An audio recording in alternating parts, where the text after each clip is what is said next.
की नाम छे अपने? बाबू हमार नाम छे मीना देवी जी। बच्चा की नाम रही? रवि कुमार। रवि कुमार कितना वर्ष के रहे? 10 साल से ऊपर रहे। यहाँ के पुत्र रही? हमरे देखिए इस घटना में जो मौत हुई है बच्चे का, उनके माताजी है, उनका रो रो कर बुरा हाल है। एक ही पुत्र था और इनको 3 पुत्री है और 3 पुत्री के बाद एक पुत्र हुआ और एक पुत्र का आज पोखर में डूबने से मौत हो गई। देखिए इनकी माँ का किस तरह से बुरा हाल है। इनके पिताजी का क्या नाम था? सनोज मेहरा। सनोज मेहरा के 10 वर्षीय पुत्र था, जो एक ही पुत्र था उनका जो है इस घटना में मौत होती है, मतलब पोखर में डूबने से। और इसी क्रम में इनके माँ का किस तरह से बुरा हाल है आप जान सकते हैं। और इनके पिताजी क्या करते हैं? मजदूरी करते हैं। बढ़िया से बैठो। अच्छा जन कहाँ गए थे? आपका जो पुत्र खेलने गए, कहाँ गए थे आप जब डूबे थे? घास काटने गए थे और बच्चे अकेले थे? बच्चा या मोबाइल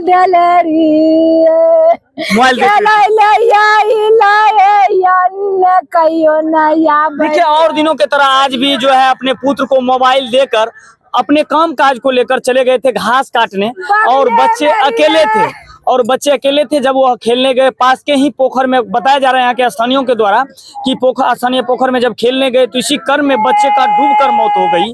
और देखिए माँ का किस तरह से रो रो कर बुरा हाल है। इनके पिताजी पंजाब में मजदूरी करते हैं। सनोज मेहरा के 10 वर्षीय पुत्र का आज पोखर में डूबने से मौत हो गई। ये घटना उदा किशुनगंज थाना क्षेत्र के बीरीनपाल वार्ड नंबर 2 की बताई जा रही है।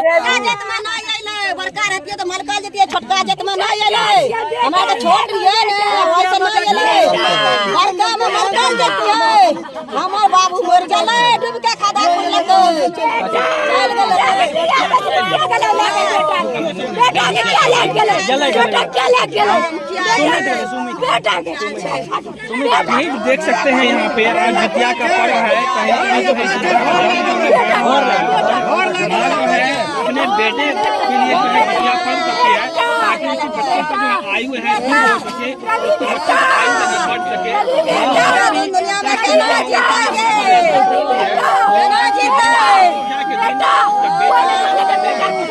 बच्चे जो थे पानी में स्नान कर रहे थे क्या? नहीं, ये मतलब 4 बच्चे मिलके खेल रहा था।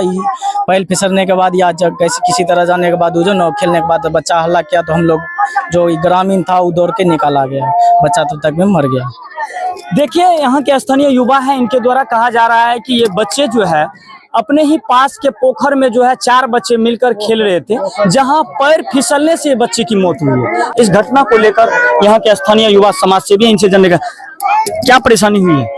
सर बहुत दुखद घटना है, चूंकि एक बच्चे थे जिनकी मतलब जो अचानक पोखर में गिरने से उसकी मृत्यु हो गई। इस परिवार के लिए तो बड़ा दुखद घटना है।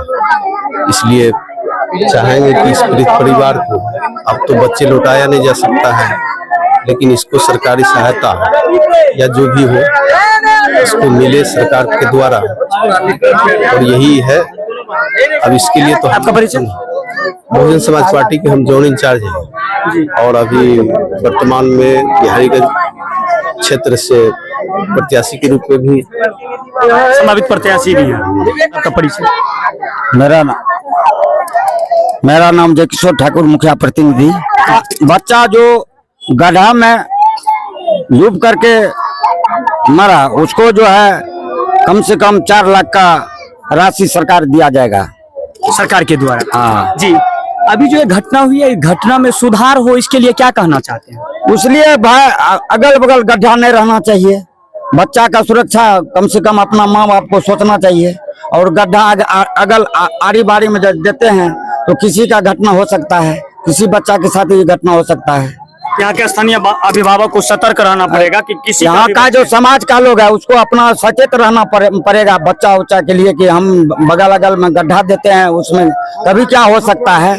यहाँ के स्थानीय प्रशासन को सूचना दिए? हाँ, सूचना क्रम सीओ साहब को दिए जी। हाँ। तो कितने बजे सूचना दी है?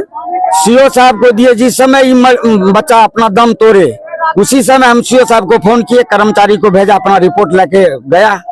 हमने प्रशासन को फोन किए तो प्रशासन बोला कि मुखिया जी ये कागज तो हमको यही बनाना है, लेकर के आइए, अपना हम यहाँ कागज बना देंगे। देखिए, वर्तमान सरकार बड़ी बड़ी वायदे करते हैं कि बिहार में हम जो है कानूनी व्यवस्था में सुधार कर लिए हैं, लेकिन देखिए गरीब के बच्चे अगर का देहांत हो जाता है तो उनके लिए ये भी वक्त नहीं रहता है कि उनके घर पे जाए और उनके इस दुख के घड़ी में जा करके उनको सांत्वना दे पाए। लेकिन देखिए, यहाँ के प्रशासन को कहीं ना कहीं इस पे पेनी नजर देनी होगी। इस तरह की जब घटना होती है तो कहीं ना कहीं उनको सख्त कदम उठा करके आना चाहिए, ताकि उनके परिवार किस दुर्दशा में है देखने की जरूरत थी। क्या इस पे प्रशासन की क्या कमी कहना चाहेंगे इसमें? इसमें थोड़ा आना चाहिए, कमी तो है।